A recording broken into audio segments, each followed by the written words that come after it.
ഇത് വേണ്ട. ശിവ, നിങ്ങളൊക്കെ കളിച്ചോളൂ, ഞാൻ നല്ല മാമ്പഴം പെറുക്കി കൊണ്ടുവരാം. ഓക്കെ മുത്തശ്ശ. നമ്മളുടെ ഒപ്പം മുത്തശ്ശിയും ഈ പിക്നിക്കിന് വന്നിരുന്നെങ്കിൽ എത്ര രസമുണ്ടായേനെ. ആരോഗ്യം നന്നായിട്ടുണ്ടെങ്കിൽ തീർച്ചയായിട്ടും മുത്തശ്ശി വന്നിട്ടുണ്ടാവും. രേവ, നിനക്കൊരു കാര്യം അറിയോ? ഞാൻ സൈക്കിളിൽ സ്പീക്കേഴ്സ് ഫിറ്റ് ചെയ്തിട്ടുണ്ട്. ഞാൻ എവിടെ നിന്ന് പറഞ്ഞാലും ആ സ്വരം സൈക്കിളിൽ കൂടി പുറത്തേക്ക് വരും. നേരാണോ? എന്നാ പറ, ഞാൻ കേക്കട്ടെ. സൂക്ഷിക്കൂ, നിങ്ങൾ എറിയുന്ന ബോൾ ആ മരത്തിൽ കൊള്ളാൻ പാടില്ല. കാരണം അവിടെ ഒരു മരം കൊത്തി കൂടുണ്ടാക്കാൻ നോക്കാണ്. ശിവ, നീ അവിടെയല്ലേ നിൽക്കുന്നത്? പക്ഷെ നിന്റെ ശബ്ദം എങ്ങനെയാ സൈക്കിളിൽ കൂടി വരുന്നത്?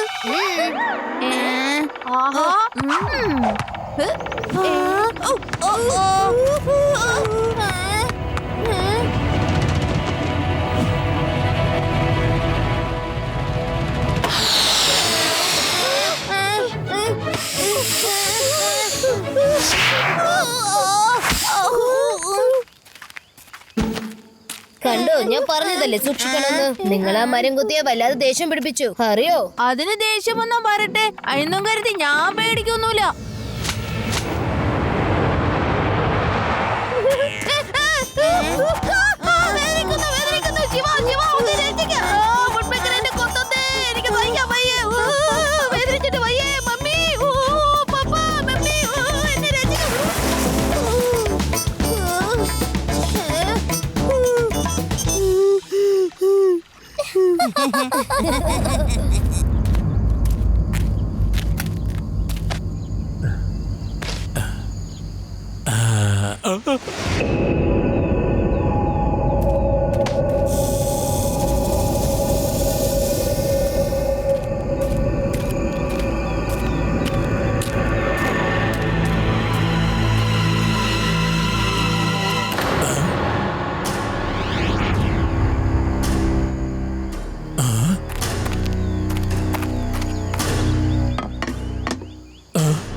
ഇത്തവണ നമ്മൾ 1,00,000 രൂപയാണ് ഉണ്ടാക്കാൻ പോകുന്നത്.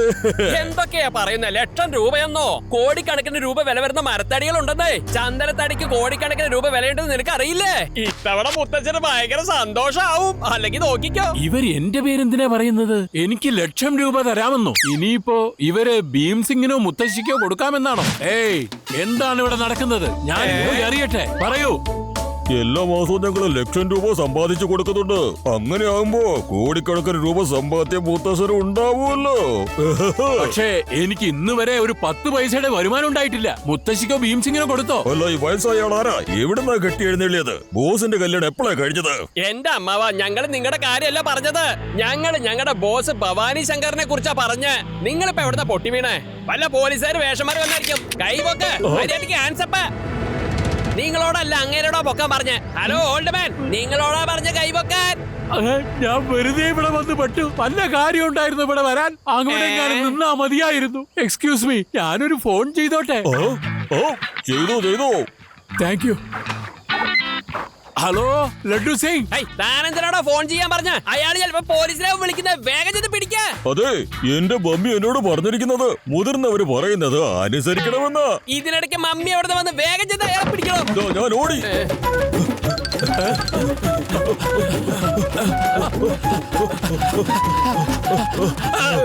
ഞാൻ വയസ്സനാണല്ലോ, എനിക്ക് അധികം ഓടാൻ പറ്റില്ല. നിങ്ങളൊക്കെ ചെറുപ്പക്കാരല്ലേ, ശരിയല്ലേ? ഞാൻ ഇവിടെ നിൽക്കാം, നിങ്ങളൊക്കെ ഓടിക്കോളൂ. ഓക്കെ സാറേ.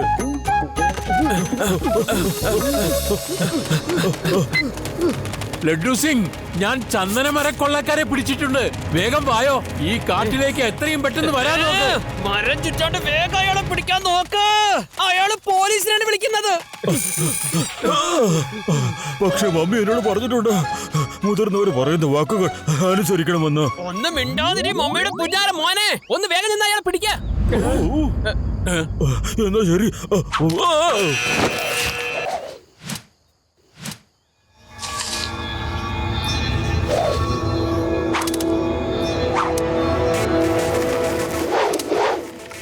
മുത്തശ്ശൻ എവിടെയാണോ പോയത്? കുറെ നേരായിട്ടും ഇതുവരെ മടങ്ങി വന്നില്ലല്ലോ.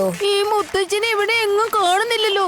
ചിലപ്പോ ഇവിടെയുള്ള വന്യമൃഗങ്ങൾ എങ്ങാനും. മിന്നലേ, ഇവിടെ ഒരു കാട്ടുമൃഗവും ഇല്ല. ഇവിടെയാണെങ്കിൽ ചെറിയ ചെറിയ കുരങ്ങുകള്, പക്ഷികള്, ചെറിയ ചെറിയ മൃഗങ്ങളും ഉണ്ടാവും. അല്ല രവ, എനിക്ക് വല്ലാതെ വിഷമാവുന്നു. കാരണം മുത്തശ്ശന്റെ ഫോണും സ്വിച്ച് ഓഫ് ആണ്. ചിലപ്പോ ബാറ്ററി ലോ ആയതായിരിക്കുമോ? അല്ലല്ല, മുത്തശ്ശന്റെ ബാറ്ററി ഫുൾ ചാർജിലായിരുന്നു. ഞാനാണ് ഫുള്ള് ചാർജ് ആക്കി കൊടുത്തത്. ചിലപ്പോ ഈ കാട്ടിൽ വല്ല ഭൂതോ ഏലിയൻസോ കാണും. അവരെങ്ങാനും മുത്തച്ഛനെ കൊണ്ടുപോയിട്ടുണ്ടെങ്കിൽ പിന്നെന്താ ചെയ്യാ? ഓഹോ യുഡി, ഈ ഭൂതവും ഏലിയനും അല്ലാതെ വേറെ എന്തുമാത്രം കാര്യങ്ങളുണ്ട് ആലോചിക്കാൻ. നമ്മൾ പല ദിശയിലും പോയിട്ട് മുത്തശ്ശനെ അന്വേഷിക്കാം. നിങ്ങൾ ഈ ഭാഗത്തേക്ക് പോകൂ, പിന്നെ ഞാൻ അങ്ങോട്ട് പോയേക്കാം. മുത്തശ്ശ, മുത്തശ്ശ, കണ്ടില്ലേ, മുത്തശ്ശനെ അന്വേഷിച്ചൊരു ചെറുക്കം വന്നിരിക്കണു. അപ്പോ അയാളുടെ ആരേലും ആയിരിക്കും ഇത്. അവനെ പിടിക്കുവാണെങ്കിലേ ഗ്രാമത്തിലെ ആൾക്കാരെ വിട്ടുതരാനായിട്ട് നമുക്ക് ആ മുത്തശ്ശനോട് സംസാരിക്കാമായിരുന്നു അല്ലേ? പിന്നെ എന്തിനാ ആലോചിക്കുന്നേ? വേഗം ചെന്നാ ചെറുക്കനെ പിടിക്കാൻ നോക്കേ.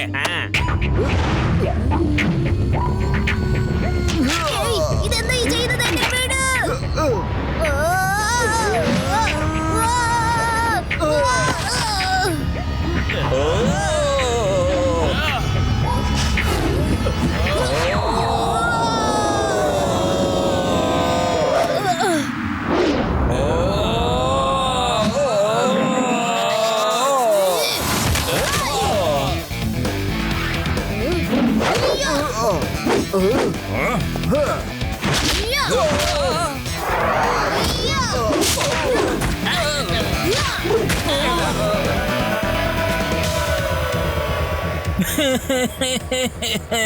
മുത്തശ്ശന്റെ ഗ്യാങ്ങിൽ കുട്ടിയെ തോപ്പിക്കാൻ പറ്റിയില്ലെങ്കിൽ എനിക്ക് മുത്തശ്ശനായിട്ട് വഴക്കിടാൻ പറ്റില്ലല്ലോ. ഗാങ്ങോ? എന്റെ മുത്തശ്ശൻ ഒരു ഗാങ്ങിലും ഇല്ല. നിങ്ങൾ ഏത് മുത്തശ്ശന്റെ കാര്യം ഈ പറയുന്നത്? അപ്പൊ നീ ഭവാനി ശങ്കർ മുത്തശ്ശന്റെ ഗ്യാങ്ങിലുള്ളവരല്ലേ? അല്ല, എന്റെ മുത്തശ്ശന്റെ പേര് ആചാര്യ ജി എന്നാണ്. ഞങ്ങൾ എല്ലാവരും പിക്നിക് ആഘോഷിക്കാൻ വേണ്ടിയാണ് ഇങ്ങോട്ട് വന്നത്. പക്ഷെ മുത്തശ്ശൻ എവിടേക്ക് പോയെന്ന് അറിയില്ല. അതേ തന്നെയാ വന്നത്. ആണോ? എന്നാ ഞങ്ങൾക്ക് ആകെ തെറ്റിപ്പോയതാ. നീ മുത്തശ്ശൻ ഭവാനി ശങ്കറിന്റെ ഗാങ്ങിലുള്ള ആളാണെന്ന് വിചാരിച്ചു പോയി. എന്നോട് ക്ഷമിക്കൂ. എന്റെ പേര് ഭവർ സിംഗ്. ഇവൻ ഭവാനി, അയാള് സാവൻ സിംഗ്. എന്റെ പേര് ശിവ എന്നാണ്. എന്റെ മുത്തശ്ശനെ ഞാൻ അന്വേഷിച്ചോണ്ടിരിക്കുകയാണ്. തീർച്ചയായിട്ടും ഭവാനി ശങ്കർ മുത്തശ്ശന്റെ ആൾക്കാരായിരിക്കും നിന്റെ മുത്തശ്ശനെ പിടിച്ചോണ്ട് പോകാൻ സാധ്യത. അവൻ ഏറ്റവും വലിയ ചന്ദന കൊള്ളക്കാരനാ. നിനക്കറിയോ, അവൻ ഞങ്ങളുടെ ഗ്രാമത്തിൽ വന്ന് ഗ്രാമം മുഴുവനും കൈയടക്കി വെച്ചിരിക്കുക. അവിടെ വന്നിട്ട് ആ ദുഷ്ടൻ ഗ്രാമത്തിലുള്ളവരെ പെടാപ്പാട് പിടിപ്പിക്കുക. അവന്റെ കയ്യിൽ നിന്ന് രക്ഷപ്പെടാനായിട്ട് ഒരുപാട് പേര് രാത്രി ഗ്രാമം വിട്ട് ഓടിക്കളഞ്ഞു. ഞാനും അതെ. നിങ്ങളുടെ ഗ്രാമം എവിടെയാണ്? അങ്ങ് ദൂരെ മലയുടെ മുകളിൽ. പക്ഷെ ഞങ്ങൾക്ക് അവിടെ പോകാൻ ഇപ്പൊ ഭയങ്കര പേടിയാ. ഭവാനി ശങ്കറിന്റെ ആളുകൾ ഞങ്ങളെ കണ്ടു കഴിഞ്ഞാൽ പിന്നെ വിടില്ല. അതാണ്. ലഡു സിംഗ് സർ, ശിവ, നീ എവിടെയാണ്? നിന്റെ മുത്തശ്ശനെ ഗുണ്ടകൾ പിടിച്ചുകൊണ്ടുപോയിരിക്കാണ്. ഞാനാണെങ്കിൽ ഇവിടെ ജംഗലിൽ കുടുങ്ങിയിരിക്കാണ്. ഞാൻ കുറച്ച് ആൾക്കാരെ അങ്ങോട്ട് പറഞ്ഞയക്കാം. അവര് സാറിനെ കൂട്ടിട്ട് നേരെ അങ്ങോട്ട് വരും. ഓക്കെ ശിവ.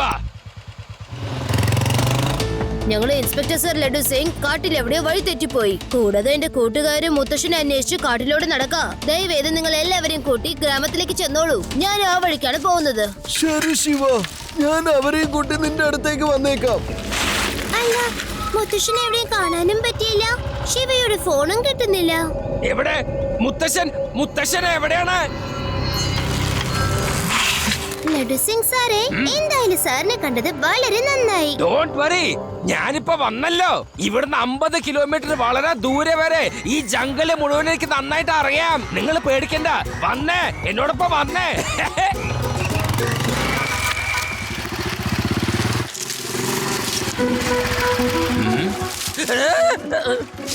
ഏയ്, ആരാണ് ഈ ഇലക്കകത്ത് ഒളിഞ്ഞിരിക്കുന്നത്? പുറത്തേക്ക് വന്നേ. Hello, I order U. മര്യാദക്ക് വന്നോ, അല്ലെങ്കിൽ